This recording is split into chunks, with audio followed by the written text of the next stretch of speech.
Hi, boys and girls. Today we're going to finish up folk tales. So, we have a quiz we're going to do, but it's not going to be a paper and pencil quiz. You're going to do it online. There are two parts to the quiz, so you need to make sure you work through both parts. I'm going to preview what they are to kind of give you some tips on how to get there. Part one, you're going to read a story called Uncle Rabbit and the Falling Sky. We have some questions in the text along with it to kind of answer as you're going. But you'll click on the link that's going to take you to a Google form. And you're going to see that here is part of the text. Then there's a question, another part of the text, another part of the text, and a question, more text, more questions, one last little part of the text, and then there are 4 or 5 more questions at the end. This last question, boys and girls, is like a short answer. So it should be several sentences long. You're going to explain the lesson that can be learned and using details. Who learned the lesson or should have learned the lesson? And how did they learn the lesson? What happened to them that helped them to learn the lesson? So by finishing this, you've done part one of the quiz, but that's not all.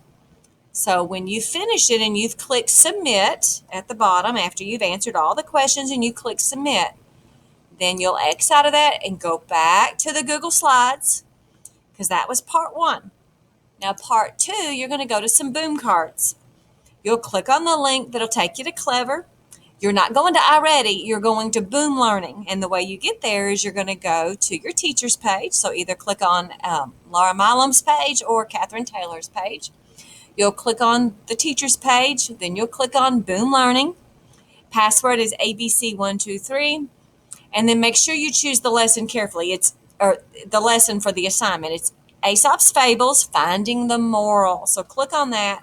I think there maybe are 5 or 6 short little paragraphs, little fables. You'll read those paragraphs and then determine the lesson or the moral of the story. Go carefully, guys. We're going to use the data from the boom cards and from your quick check here on that Google Forms to help us determine how well you're doing with understanding folk tales and determining the lesson. Work through both parts. There's a part one, there's a part two, and then you are finished with the quiz. Let us know if you need any help. Do your best. It's a quiz, okay? And listen, mom, dad, grandma, babysitter, big sister, whoever can help you with some words if you need help reading the words, but try to answer the questions on your own. Let us see how you're doing, all right? All right, good luck.